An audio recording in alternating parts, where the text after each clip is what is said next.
আজকে ভিডিওতে থাকছে লো বাজেট সেগমেন্টের সেরা 5টি ফোন। তো ভিডিওতে যাওয়ার আগে এখন যারা আমাদের চ্যানেলটি সাবস্ক্রাইব করেনি এখনই সাবস্ক্রাইব করে দিন, একটি লাইক করে দিবেন এবং কমেন্ট করে জানাবেন কোন ফোনটি আপনার কাছে ভালো লেগেছে।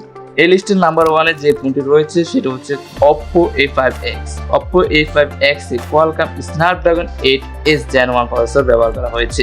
এতে রয়েছে 4GB RAM এবং 64GB ROM এবং আরো রয়েছে 32 মেগাপিক্সেলের একটি মেইন ক্যামেরা এবং রয়েছে 5 মেগাপিক্সেলের একটি ফ্রন্ট ক্যামেরা। ফোনটির সাথে রয়েছে 6000 mAh এর হিউজ ব্যাটারি সহ 6.67 ইঞ্চি IPS LCD ডিসপ্লে। এই সমস্ত ফিচার নিয়ে এই ফোনটির দাম রাখা হয়েছে 13,990 টাকা।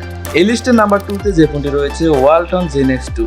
এই ফোনটিতে ইউনিসক টাইগার T615 প্রসেসর ব্যবহার করা হয়েছে। এতে রয়েছে 4GB RAM 64GB storage variant এবং 6GB RAM 128GB storage variant. দুটো ভেরিয়েন্টে এই ফোনটি মার্কেটে পেয়ে যাবেন। এই ফোনটিতে 3-port ক্যামেরা সেটআপ করা হয়েছে।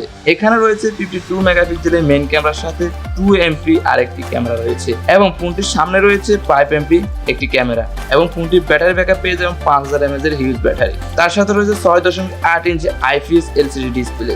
এই সমস্ত ফিচার দিয়ে এই ফোনটির দাম রাখা হয়েছে মাত্র 10,999 টাকা। এই লিস্টের নাম্বার 3-এ যে ফোনটি রয়েছে সেটি হচ্ছে Xiaomi Poco C71।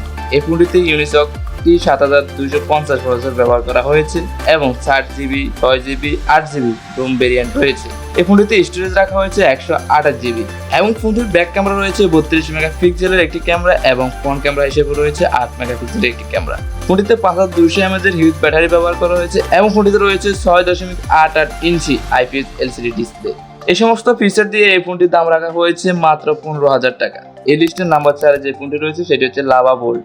এই ফোনটিতে মিডিয়াটেক ডাইমেনসিটি 6300 প্রসেসর ব্যবহার করা হয়েছে এবং 8GB RAM 64GB স্টোরেজ রয়েছে ফোনটিতে। ফোনটির ব্যাক ক্যামেরা হিসেবে রয়েছে 13 মেগাপিক্সেলের একটি ক্যামেরা এবং সাথে রয়েছে 5 মেগাপিক্সেলের একটি ফ্রন্ট ক্যামেরা। ফোনটিতে 5000 mAh এর হিউজ ব্যাটারি ব্যবহার করা হয়েছে এবং 6.67 ইঞ্চি IPS LCD ডিসপ্লে ব্যবহার করা হয়েছে। এই সমস্ত ফিচার দিয়ে এই ফোনটির দাম রাখা হয়েছে 15,000 টাকা। তবে ভেরিয়েন্ট অনুযায়ী এই ফোনটির দাম কিছুটা বাড়তে কমতে পারে। এই লিস্টের নাম্বার 5-এ যে ফোনটি রয়েছে সেটি হচ্ছে Vivo Y90e। এই ফোনটিতে ইউনিসক T7225 প্রসেসর ব্যবহার করা হয়েছে, 4GB RAM 64GB RAM ব্যবহার করা হয়েছে। এই ফোনটিতে রয়েছে ব্যাক ক্যামেরা হিসেবে 32 মেগাপিক্সেলের একটি ক্যামেরা, সাথে রয়েছে 8 মেগাপিক্সেলের একটি ফ্রন্ট ক্যামেরা। ফোনটিতে ব্যাটারি ব্যাকআপ হিসেবে পেয়ে যাবেন 5500 mAh এর হিউজ ব্যাটারি এবং 6.74 ইঞ্চি IPS LCD ডিসপ্লে। এই সমস্ত ফিচার দিয়ে এই ফোনটি অফার করছে 12,000 টাকা। এই সময়ে লো বাজেটের ভিতরে 5টি ফোন নিয়ে কথা বলা হলো। এখানে আপনার কাছে কোন ফোনটি ভালো লেগেছে কমেন্ট করে জানাবেন। আর এখনো যারা আমাদের চ্যানেলটি সাবস্ক্রাইব করেনি এখনই সাবস্ক্রাইব করে দিবেন। আর ভিডিওটি যদি আপনার কাছে ভালো লাগে তাহলে একটি লাইক করে দিবেন।